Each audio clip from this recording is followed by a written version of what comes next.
Assalamualaikum warahmatullahi wabarakatuh. Perkenalkan, saya Juniati Rodiarni Situmorang dengan NIM 122290046. Di sini saya mau menjelaskan tentang fenomena fluida pada aliran air terjun. Fluida adalah suatu zat yang mengalir dan bentuknya dapat berubah-ubah sesuai dengan wadah yang memuatnya. Mekanika fluida adalah cabang mekanika yang mempelajari mengenai pergerakan dari fluida. Pergerakan ini diamati dalam bentuk cairan maupun gas. Secara garis besar, mekanika fluida terbagi menjadi statika fluida yang mempelajari fluida dalam keadaan diam dan dinamika fluida yang mempelajari fluida dalam keadaan bergerak.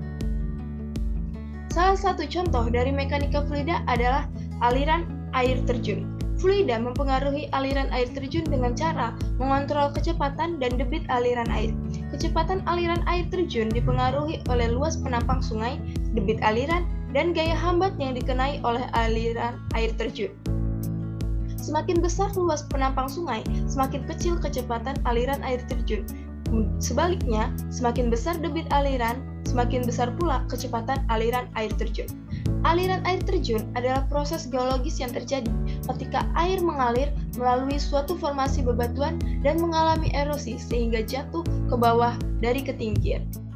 Di sini adalah contoh data debit aliran dari air terjun Tancak Kembar di Kabupaten Bondowoso, Provinsi Jawa Timur.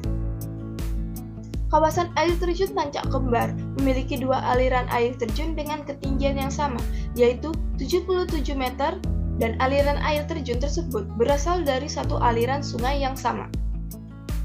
Di sini kita bisa lihat penampang 1 dan penampang 2. Yang diarsir itu adalah penampang 2 dan yang tidak itu penampang 1. Di sini kita bisa lihat perbedaannya dari debit aliran tersebut.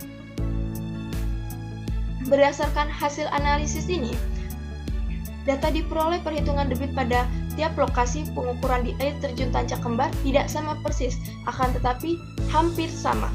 Hal ini dikarenakan beberapa faktor yang dasar aliran merupakan tanah dan kerikil kecil, sehingga ketika terkena arus air menyebabkan adanya pergeseran posisi yang mengakibatkan perubahan kedalaman dan luas penampang serta ketelitian alat ukur flow water sensor sebesar 1 liter per menit. Di sini data debit aliran diukur menggunakan flow water sensor.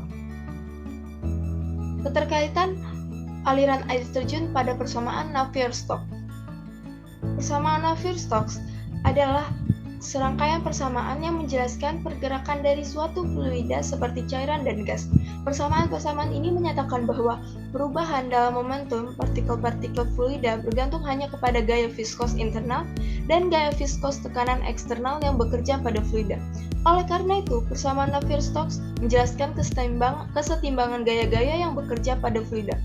Persamaan Navier-Stokes seringkali digunakan para peneliti di Badan Meteorologi, Klimatologi, dan Geofisika atau disingkat menjadi BMKG untuk meramalkan keadaan alam terutama pada aliran fluida di atmosfer.